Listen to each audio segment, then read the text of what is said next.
Our next speaker is Anastasia Witts, the art project producer.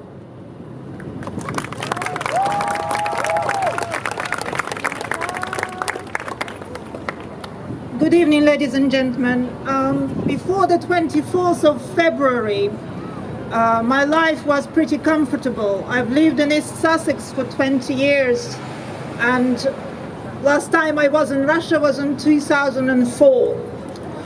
I worked on my little business, I brought up my children, I produced some projects in music, in theater, in visual art, in technology.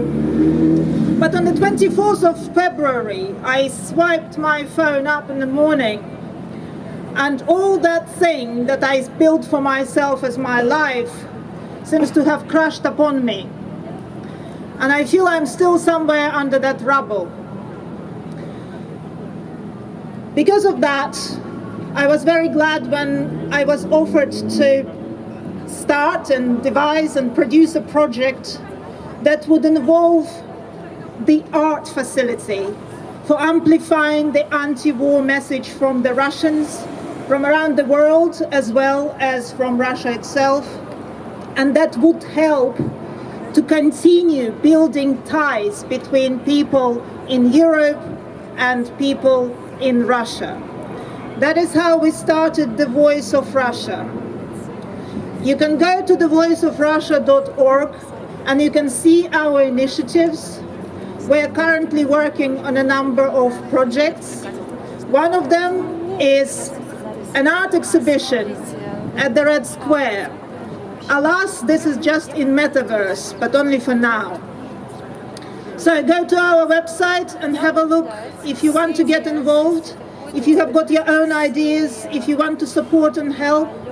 There is an email address, and that email will come directly to me, and I'm very open to any conversation. But I feel that today I'm here not just to talk of one project and not just on my own behalf. Yesterday, last night, when I was asked to speak at this event, I sent an identical message to two of my friends. One is my old friend Maria, who lives in Moscow, whose son has just fled the country to avoid being conscripted to the army, and whose daughter was arrested in March for protesting against the war on Moscow streets, and later was fined. So I asked her, what do you want me to tell people in London? What do you think they need to hear? And she said, just tell them about our solidarity. Tell them that we think the same, that we feel the same.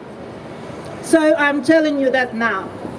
My other correspondence was with my other friend, who I only found out about recently through this project, The Voice of Russia. This woman lives in Kiev. She is a children's book author, Oksana, and we have been corresponding ever since. We're trying to help her to publish her book here in Britain. So I asked her, what do you think people in London need to know? What do you think they need to hear? And she told me, please tell them that they should not drop that agenda. They should not get tired of the news, because we cannot be left here on our own, because we need all the support we can get. So I'm telling you all of this now too. Through our project, one of my most successful and very fortunate collaborations is with Nikolai Eplin. Some of you might know his book, The Inconvenient Past. I consider this book to be the most important book of our generation, and definitely one of the most important books written in the Russian language within the past 50 years. This author provided some essays for us that is his reaction to the war. And one of them is about responsibility of the Russian culture. I would like to quote that. It's not a long quote. The future for our culture will only be possible if its bearers, scientists, writers, philosophers, artists, musicians, etc., will start talking about responsibility for what has happened, and first of all, about their responsibility. What happened, but also possible through us, who consider ourselves intellectuals and bearers of the tradition of Pushkin, Tolstoy, Dostoevsky, Tchaikovsky and Chukovsky, Brodsky, Zverev and Grebenshchikov. And everything we will have to say now must be said through this emphasis of responsibility, or we will be ruined. It only works that way, and it is very difficult and in some way unnatural. But if there is anything that makes our culture valuable now, it is its ability to make such a humanly impossible leap. If it works somehow, it means that Pushkin and co. were not in vain. What is the difference between shame and responsibility? The difference lies in action. Shame doesn't require any. Responsibility cannot shy away from one. So we must take action. What it means for each and every one of us, it will mean a different thing. Donate some money. Come to a protest. Share something on your social media. Talk to your relatives in Russia.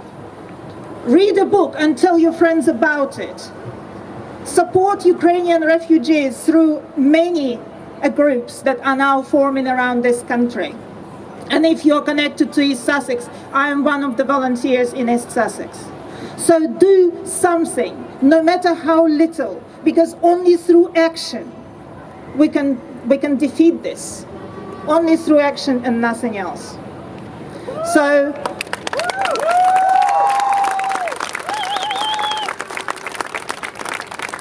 thank you to the organizers for giving me a chance to come and tell you what I've been thinking about and how I feel.